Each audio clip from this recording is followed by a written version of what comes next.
Dans cette vidéo d'aujourd'hui, nous allons parler de la location à courte durée, ce que plusieurs parmi vous appellent les appartements meublés.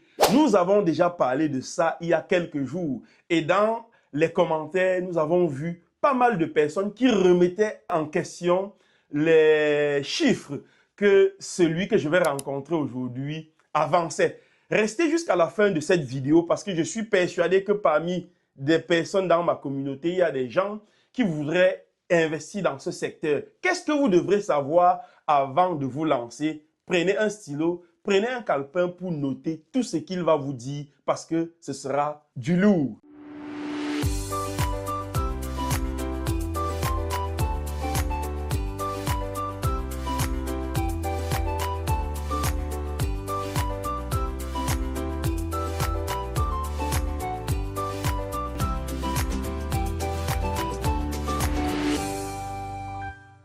Bonjour Lucas. Bonjour Polo. Voilà, tu as secoué ma page lors de notre dernier podcast où tu annonçais certains chiffres. Il y a des commentaires virulents puisque j'ai lu tous les commentaires et j'ai vu des gens qui remettaient en question les chiffres que tu avançais. Avant d'entrer dans le vif du sujet, dans le meublé, je voudrais que tu te présentes brièvement pour ceux et celles qui ne te connaissent pas. Bonjour, je suis Lucas Siga, de formation d'informaticien à la base. Bon, je reprends. Bonjour, je suis Lucas Siga. À la base, j'ai une formation d'informaticien et j'ai commencé ma carrière en tant qu'informaticien comme développeur à l'Observatoire de Paris sur le site de Médon parce que l'Observatoire de Paris a plusieurs sites et ils ont également notamment le site de Médon. Et donc, j'étais basé au site de Médon et j'ai travaillé sur un projet qui s'appelait le projet Arago. C'était un projet en partenariat avec les autres observatoires d'Europe et la NASA. Et donc, on étudiait, j'avais la charge de construire une interface et une base de données où les différents observateurs, donc les différents laboratoires, allaient observer la trajectoire et l'impact des étoiles interstellaires sur le globe terrestre et mettre donc ça à la disposition de tous ceux qui étaient impliqués dans ce projet-là. Et par la suite, je me suis lancé à mon propre compte en freelance. J'ai bossé notamment pour Kering. Kering qui est le deuxième groupe de luxe après LVMH. C'est le groupe dans lequel on a Yves Saint Laurent, Alexander McQueen, Gucci, etc. J'ai travaillé aussi pour Data 4, pour ceux qui connaissent à Marcoussis. J'ai travaillé pour Tizer Us, etc. J'ai travaillé pour pas mal de boîtes. Et pendant donc, toutes ces années-là, étant donné que j'étais en freelance, j'étais beaucoup en itinérance, etc. Parfois, j'arrivais parfois dans des entreprises où on renouvelait le parc informatique. Et donc, il y avait ce qu'on appelait à l'époque les brokers. Je ne sais pas si ça existe encore aujourd'hui. Et donc, j'ai expérimenté ce business-là. Donc, j'achetais les ordinateurs qu'on remplaçait dans les entreprises et j'allais en Afrique, au Cameroun, plus précisément au Cameroun, les revendre. Et pendant donc cette activité-là, j'avais fait une expérience lors d'un voyage de covoiturage sur les routes du Cameroun. Et ça m'a donné donc une idée. Et à l'époque, on avait déjà Blablacar en France qui marchait déjà très fort. Et je me suis dit, mais plutôt que de souffrir comme on souffrait là pour faire de l'autostop au Cameroun, pourquoi on ne lancerait pas une application, une plateforme qui permettrait une mise en relation entre les conducteurs et les passagers comme Blablacar le fait déjà en France. Et c'est comme ça que naît donc le projet Toleka que tu connais très bien, Polo. Exactement. Je l'ai lancé, on a travaillé, on a fait une étude de marché, on a battu le bitume pendant pratiquement un an, donc toute l'année 2018-2019. On a fait une étude de marché, on a travaillé avec les équipes, etc. Et en fin d'année 2019, on a lancé le projet. Et à peine un an, malheureusement, le Covid est passé par là et ça nous a fragilisés. Ouais. Et donc, c'est comme ça il fallait donc se réinventer parce que j'avais toujours cette flamme d'entrepreneur, un héritage que je tiens de mon père, paix à son âme.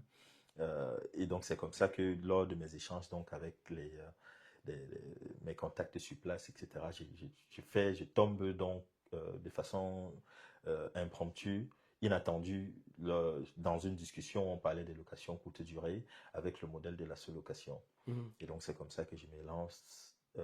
Je teste le business. Je commence d'abord par un appartement. Je vois comment il y a de l'engouement. Et après, je me lance. Ce premier appartement-là, je le fais à la Cité des Palmiers. Ça, je n'en parle peut-être pas souvent, mais en réalité, mes débuts dans la location courte durée, c'était via un appartement qui est le modèle classique que tout le monde connaît, hein. J'ai donc eu un appartement que j'ai meublé. J'avais refait peut-être les interrupteurs parce que c'était quand un locataire sort, le bailleur en général, il refait juste la peinture. Il ne se C'est prend ça. pas la tête à changer les interrupteurs. Il se trouve qu'ils étaient blancs, les interrupteurs qui étaient déjà là avec les prises.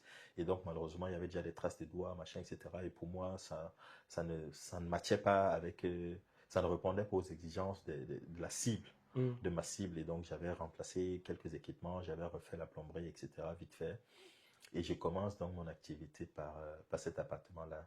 Et après, maintenant, quand j'ai l'opportunité donc des chambres de Bonapriso, c'est comme ça que je me déploie donc à Bonapriso et la suite, tu la connais. Voilà. Aujourd'hui, tu es passé d'un appartement à 2, 3, 4, 5.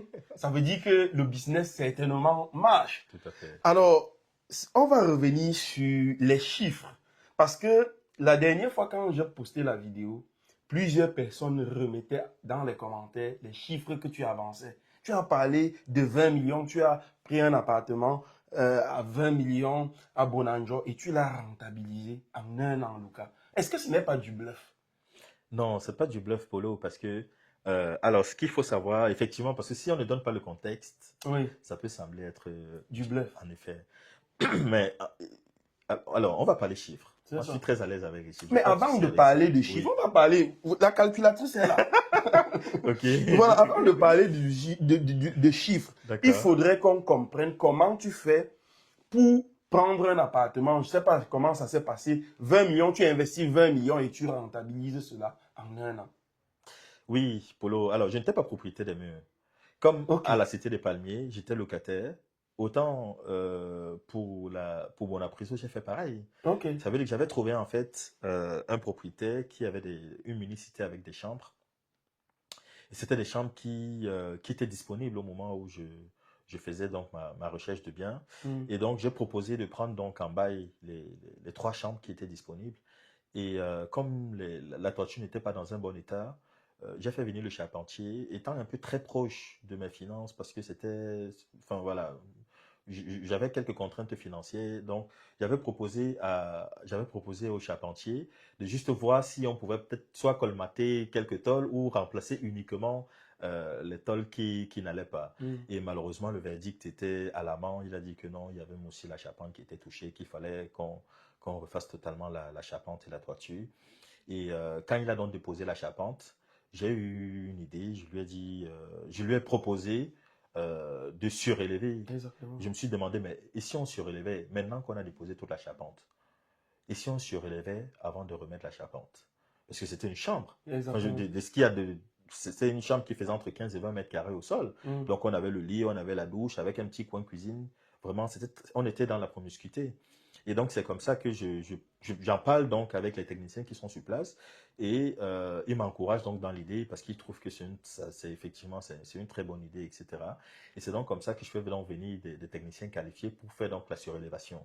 Et donc on a donc créé finalement les chambres à mezzanine et désormais le bas servait uniquement de séjour, cuisine et douche. Et Et donc la chambre était à à l'étage. l'étage. C'est ça. Et Oui. donc, quand on fait la surélévation, c'est comme ça qu'on remet donc la charpente avec les nouvelles tôles, etc. Et c'est comme ça que je passe donc des chambres aux chambres salon. Ok. Et donc là, j'ai double complètement le prêt à la nuitée parce que à Bonapriso, il faut savoir, le prêt à la nuitée d'une chambre, on est autour de, allez, 20 000, 20, 25 000. Par contre, pour un studio, on va être autour de 30, 35, 40, 45 000 en fonction du confort et des équipements, des prestations que tu proposes dans tes logements. Exactement. Alors, les 20 millions, ça se passe comment, Et Lucas? donc, les 20 millions donc, me servent justement à financer dans ces travaux-là et à le meubler également après décoration, etc., après les travaux de finition. Mhm. Et si on fait un calcul, parce que il faudrait, moi je vais investir aussi dans le meublé, dans les appartements à la location à courte durée. Mais pour investir dedans, il faudrait que je comprenne le business. Et certainement les internautes qui nous suivent, parmi eux, il y a des gens qui voudraient investir dedans ou peut-être qui investissent déjà dedans, mais de façon hasardeuse. On veut réellement comprendre les chiffres. Ok. Comment tu fais pour dégager cela, Lucas? Alors, c'est simple, hein. Comme je te Oui, disais, c'était trois chambres qui sont devenues trois T2, trois chambres salon. oui. Et j'ai eu la chance, dès la fin de mes travaux, peut-être le mois d'après, tout de suite le mois d'après, j'ai été sollicité sur les plateformes de location courte durée par un Égyptien, un expatrié égyptien qui était en mission donc au Cameroun, en contrat avec Orange Cameroun. Il était venu pour un contrat de 2-3 ans. Oui. Et donc, il m'a pris le logement. Il a pris l'un des logements, donc l'un des 3 logements en location longue durée, et finalement pour le coup. Donc, Ah oui. voilà. Et donc là, c'était un soulagement parce que déjà, avant même de commencer à rentrer, à faire mes premiers revenus, j'avais déjà un client, un voyageur qui était stable et qui me garantissait au moins suffisamment de revenus pour pouvoir couvrir l'intégralité de mes charges mensuelles. Exactement. Donc, tu peux imaginer le soulagement. Mais je ne veux rien imaginer, Lucas. Je veux taper la calculatrice. Pas de souci. Bon, alors en réalité, on tournait, voilà, enfin, on était entre 30 35 000. Oui, 30-35 000. Oui. De En fonction des location. périodes. Oui, la nuitée. Ok, En fonction des périodes, on était entre 30 et 35 000. On peut prendre une moyenne. On peut partir par exemple sur la base de 30 000. De 30 000. Voilà. Si on fait 30 000 par exemple, fois 3. Fois 3, oui, tout à fait. Comme il y a 3 chambres, c'est ça, non? Exactement. Donc ça va nous faire 90 000 francs la journée. C'est ça, exactement. Mais est-ce que le taux de remplissage était 100% quand même, Lucas? Alors, effectivement, on avait des périodes où on avait du 100%, plus même parce que on se retrouvait parfois à solliciter donc des concurrents dans la zone pour leur envoyer des clients. Mais il faut aussi reconnaître qu'il y avait des périodes mortes. Mais pas mortes au point de faire moins de 50%, impossible. En réalité, nos chiffres, on était entre 70 et 90% parce qu'on était vraiment dans un emplacement stratégique. On n'était pas loin d'Hydrocarbures. Pour ceux qui connaissent un petit peu Bonapriso, Hydrocarbures, c'est où on a toutes les grandes fortunes de Douala, enfin, du Cameroun qui vivent à Douala. Donc, je ne vais pas les citer, mais voilà, pour ceux qui connaissent un petit peu la zone. Donc, on est vraiment dans un emplacement stratégique. Et donc, en termes de remplissage, taux de remplissage, on était entre 70 et 90%. Donc, 60... Sur les 2 appartements qui restaient. Ah, ok. Donc, parce qu'on avait un appartement, lui, qui était déjà full pendant 3 ans. Et sur les 2 autres appartements qui restaient, on était entre 70 et 90% de taux de remplissage. Ah ouais. Donc, si on a 90 000 par jour, oui. Alors, c'est toi qui on me peut partir dis... Allez, prenons la moyenne, on dit 80% de remplissage. Voilà. Donc, sur 30 jours, si on fait 80% de 30 jours, ça fait 24 jours. 24 jours, voilà. Donc là, par exemple, on peut multiplier les 90 000 par 24. On fait fois 24. On a... Non, je veux comprendre. On a 2 160 000. Ok, 2 160 000. Oui. Si on multiplie par 12, combien ça donne? Si on multiplie fois 12... Ah, pardon. Voilà. Fois 12, ça fait 25 920 000 francs. Ok. Tu vois là très clairement que pour là, on est déjà pratiquement à 26 millions. C'est bien ça, n'est-ce pas? On est déjà pratiquement à 26 millions. Et là, on a même sous-estimé les chiffres en réalité. Comment ça? Parce que ce que je te disais, c'est qu'on était entre 30 et 35 000. On est parti sur une base de 30 000. 30 000 et pourtant, on avait des périodes fortes. Exact. Et parce que la CAN, par exemple, quand la CAN s'est jouée au Cameroun, ça, c'était une période très forte. Enfin, on a plusieurs périodes fortes. On a connu plusieurs périodes fortes. Au-delà de ça, il y avait un client qui était stable, qui était là pendant 3 ans. Et donc, lui, sur son logement, on était full 100%. Par exemple. Ah ouais. Et donc, clairement, pour faire les 20 millions à l'année, c'était quelque chose d'aisé finalement sur les 3 logements. Ce n'était pas la mer à boire. Et on n'avait pas beaucoup de charges parce qu'à la base, il faut bien se dire, c'est que ce que j'ai loué, c'était des chambres. Exactement. Donc, j'ai loué des chambres, j'étais autour de 200 000 de loyer et j'ai fait des travaux pour 20 millions. Et suite aux travaux, donc j'avais des chambres salons. Et les chambres salons, déjà, c'est la configuration la plus sollicitée par les voyageurs. Et c'est là-dedans qu'il y a le plus de marge à se faire. Mais est-ce que c'est après ça que tu as enchaîné tous les autres business, Lucas? Parce que après ça, je t'ai vu enchaîner 1, 2, 3 chantiers à la fois.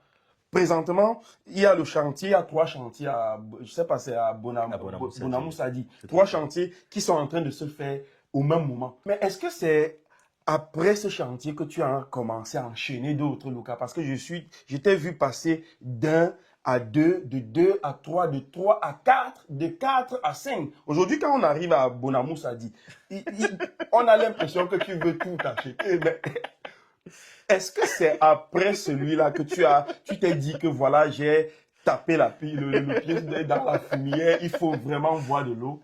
Je veux Alors, bien comprendre. oui, non, mais c'est vrai, Polo. C'est vrai qu'effectivement, en réalité, quand tu trouves un filon, Mm, euh, quand tu trouves ta vache à lait, tu creuses.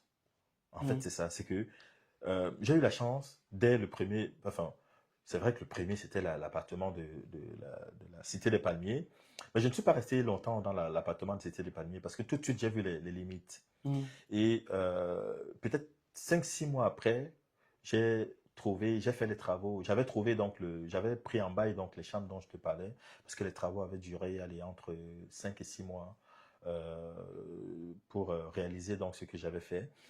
Donc, quand je me lance dans ma bonne Apriso et que quand je vois les chiffres que je fais, mais enfin, je dis, si je m'arrête en si bon chemin, c'est que je n'ai pas compris le business. mm. Et donc, c'est comme ça que je multiplie donc les opérations. Et à chaque fois, c'est toujours par opportunité que je me positionne, par exemple, sur un bien. Ça veut dire que les biens, par exemple, à Bonamou, c'est dit, on m'a présenté des biens. Et quand j'ai validé, parce que j'ai des critères, moi j'ai une checklist qui me permet de valider si un bien répond aux exigences de la Mm. location courte durée ou pas. Et une fois que donc je fais de façon rationnelle mon analyse et que je me rends compte que le bien répond à tous les critères, au moins à 80-90% des critères qu'il faut pour lancer mon activité, je me positionne sur le bien. Et c'est comme ça donc en enchaînant. En réalité, ça se fait facilement du bouche à oreille. Tu te positionnes sur un, les agents IMO sont au courant car tiens, il y a un monsieur qui investit dans la location courte durée, qui ne s'embête pas de prendre des villas, même si les villas ne sont pas habitables, qui nécessitent des travaux, etc. Ça ne lui pose pas de problème. C'est du pain béni pour moi. Ça fait que tous les propriétaires de Bonamou Sadi qui avaient des maisons qui étaient abandonnées parce qu'il n'y avait plus d'argent pour faire de la rénovation, tout le monde me proposait ces maisons. Exactement. Et donc, c'est comme ça que je me retrouve donc à faire le choix, à faire le tri sur ce que moi je voulais. Et c'est comme ça que j'ai donc pu prendre 3 villas à Bonamou Sadi. On a une villa qui est déjà finie, on a une qui est en cours de finition et on a un autre qui est l'un des plus gros projets qui est encore en chantier en ce moment. Ah ouais. Alors, est-ce que tu encouragerais des gens réellement à se lancer dans le business? Parce que lorsqu'on parle de la location à courte durée, je me dis qu'il faut quand même avoir un gros pactole pour se lancer dans ce business, non? Est-ce que n'importe qui peut faire cela? Oui, en réalité, oui, Polo. Pour être même très clair, Est-ce que tout le monde peut avoir 20 millions, Lucas, pour injecter dans la rénovation d'un immeuble? alors c'est vrai qu'effectivement, je ne vais pas banaliser 20 millions parce que ça peut paraître prétentieux de ma part, Oui. mais disons que pour ceux qui peuvent épargner, avoir une capacité d'épargne de 20 millions Mm. ou même 10 millions, parce qu'en réalité, je vais te dire, pour commencer, tu n'as pas besoin de 20 millions. Ah ouais. Peut-être qu'effectivement, moi, j'avais commencé avec 20 millions, mais pour commencer, tu n'as pas besoin de 20 millions. C'est vrai qu'effectivement, 20 millions, c'est pas une petite somme. Tout le monde n'a pas 20 millions. Mais on n'a pas besoin d'avoir 20 millions pour commencer, Polo. Mm. Parce qu'en réalité, comme je te disais, par exemple, pour les chambres que j'avais prises à Bonapriso, on était autour de 200 000 de loyer. Exactement. Voilà, donc on n'a pas spécialement besoin de 20 millions pour commencer. Oui, mais on est à 200 000 de loyer, mais il faut rénover la maison. On est d'accord. Voilà. On peut faire les choses progressivement. Chacun peut le faire à son rythme. Alors, pourquoi tu cibles les quartiers Bonanjo, Bonapriso, ainsi de suite? Pourquoi tu ne vas pas à Mambanda, par exemple? Mais parce que pour mon activité, ce pas des localisations qui sont pertinentes. Ça veut Aussi dire que simple le que ça. choix Oui, du bien sûr. site, le choix Oui, du bien sûr. lieu Oui, bien sûr. est Et là, également important. tu touches un point extrêmement important. Mm. Tu touches un point fondamental. Je vais aller, alors, soyons pragmatiques, factuels, Polo. Oui. Supposons, je dis n'importe quoi. Tu vas à Bambanda, ou comme tu dis par exemple, tu investis tes 20 millions. Et moi, je suis à Bonapriso, j'investis 20 millions. Parce qu'il faut bien savoir que je sois à Bonapriso ou à Bambanda, le coût de construction est exactement le même. Ça ne bouge pas, on est C'est ça. d'accord. Mais Exactement. par contre, le chiffre que je ferai à Bonapriso, jamais tu ne le feras là-bas. C'est ça. Et malheureusement pour toi, si tu te rends compte que tu avais fait un mauvais choix en termes de localisation, tu ne peux pas déplacer ton investissement. Et c'est en cela que l'emplacement est même fondamental. Parce que ça vient conditionner tout le reste de ton business. Mm. C'est, tout ton business va dépendre de ta première décision. Oui. Le choix de l'emplacement, c'est fondamental. Non, ça avec ça, on ne s'amuse pas par contre. C'est fondamental. Ah Et ouais. pas juste l'emplacement, mais aussi l'environnement. Mm. Parce que ça va déterminer tout le reste de ton business. C'est ça qui va déterminer si ton business va être. Si tu pourras, par exemple, amortir tes 20 millions en un an ou pas. Exactement. Parce que si tu es en banda, tu ne feras pas les chiffres que je faisais. Un expatrié ne partira pas de l'Égypte pour venir habiter à Mambanda alors qu'il est cadre à Orange avec chauffeur et tout ce qui va avec. C'est pas possible. Ah ouais. Alors, j'ai vu dans l'une de tes vidéos, tu étais en train d'annoncer une masterclass pour demain, dimanche, pour montrer réellement aux gens, pour entrer un peu dans le fond du sujet et comprendre comment on peut se lancer dans l'immobilier, dans la location à courte durée et avoir le salaire de cadre. C'était un Tout peu à fait. ça. Oui, oui, tout à fait. Oui. Voilà. En quoi consistera la masterclass, Lucas? Alors, en réalité, Polo, on se donne ce challenge-là. Oui. Vraiment, c'est la promesse que moi je fais Mm. après plusieurs années sur le terrain et des chiffres que moi j'ai fait sur le terrain. Je dis, ce n'est plus la peine qu'on dise à la diaspora que lorsqu'on lance un business, même ici en Occident, hein, c'est le discours que les investisseurs tiennent, un complément de revenu. Moi, je ne cherche pas le complément de revenu, Polo. Oui. Je ne cherche pas ce qui va me permettre de payer le carburant ou de payer l'assurance à la fin du mois. Moi, je cherche quelque chose qui peut venir remplacer mon salaire. Le salaire d'un cadre senior, pas un cadre débutant. Je ne parle pas d'un cadre qui commence avec 2 000 euros. Ouais. Je parle d'un cadre qui commence à gagner 2 500, 3 000, 3 500. Et c'est ça que je veux partager avec la communauté, avec ceux qui viendront, qui s'inscriront à la masterclass dimanche. C'est ce dimanche. Oui, c'est demain dimanche, oui, tout à fait. Oui. Et donc, ce sont ces stratégies-là, je vais leur donner suffisamment de valeur. On va voir justement comment choisir, quels sont les KPI qu'il faut utiliser, quels vont être les indicateurs clés que sur lesquels tu vas t'appuyer pour analyser et valider si un emplacement est bon ou pas, pour valider si un bien correspond bien à ton projet de location meublée ou pas, comment rédiger un bon contrat, comment gérer les litiges, comment gérer les travaux, comment gérer les techniciens, etc. Comment mettre une annonce en ligne. Oui, la rédaction même des contrats aussi, c'est très important parce qu'il y a des personnes qui parfois perdent même leurs biens après avoir investi. À cause d'un mauvais contrat. Exactement. Et après, ils vont rentrer et dire que malheureusement, au pays, il n'y a pas de justice. Je ne suis pas en train de dédouaner le pays. C'est vrai qu'il y a des choses qui ne vont pas, mais il faut reconnaître que quand c'est flagrant, c'est difficile pour un juge de ne pas vous donner gain de cause. Exactement. Si votre contrat est carré et que votre bailleur veut quand même vous déposséder de votre bien avec des techniques, avec des arguments fallacieux, ça va être difficile pour un juge de prendre ces risques-là. Exactement. Donc, vraiment, effectivement, en réalité, il y a des étapes qui sont fondamentales. Autant, je te disais tout à l'heure que pour l'emplacement, il ne faut pas s'amuser avec, autant la rédaction d'un contrat, c'est aussi quelque chose d'extrêmement sérieux, c'est important. Et c'est pour ça que c'est important vraiment de faire les choses bien. Ah oui. Il faut faire les choses bien. Et c'est ça qui va garantir ton business. Soit tu te prends la tête pendant 6 mois, tu fais les choses bien, tu te donnes vraiment à faire, tu mets de l'énergie, et après, c'est l'autoroute du bonheur. Tu es serein parce que tu sais que tu as bien encadré ton business. Sinon, si tu veux, tu fais un peu comme ça, à la légère, etc. Et tu vas... Tu vas lire. Tu vas lire. Mais c'est ça. Tu as totalement raison, mais c'est vrai. Oui. Mais oui, c'est vrai. Donc, alors, la masterclass demain, c'est à quelle heure? C'est demain 18h heure de France. 18h heure de France. Oui. On va parler comment rédiger un contrat, comment faire une recherche de biens, on va parler des travaux, comment optimiser son annonce pour toujours être dans le top 10 des annonces sur les plateformes de location courte durée. En fait, on va vraiment faire le tour, on va être méthodique dans notre approche, pas à pas, de telle sorte qu'à la fin de cette masterclass, que quelqu'un qui est motivé et qui veut changer réellement sa vie, qui veut désormais générer un revenu qui soit pratiquement l'équivalent d'un revenu, d'un salaire de cadre en France, qu'il puisse déjà implémenter tout ce qu'il aura appris pendant la masterclass dès le lendemain. Et qui sont concernés pour cette masterclass, Lucas? En réalité, je ne dirais pas tout le monde, mais tous ceux quand même qui ont une fibre entrepreneuriale. Parce que l'entrepreneuriat, il ne faut pas qu'on... C'est pas facile. Bien sûr. C'est pas facile. Si vraiment tu ne te sens pas la fibre de gérer des problèmes au quotidien, de gérer des techniciens, etc. Pardon, effectivement, on sera là pour vous donner des techniques. Comment bien gérer, justement. Mais ça ne va pas vous exempter donc cette charge-là. Vous aurez quand même à gérer les techniciens, mais au moins, vous aurez des outils pour pouvoir faciliter donc la gestion au quotidien. Et donc, si tous ceux qui ont la fibre entrepreneuriale et tous ceux qui ont une épargne et qui veulent mettre dans un business à forte valeur ajoutée.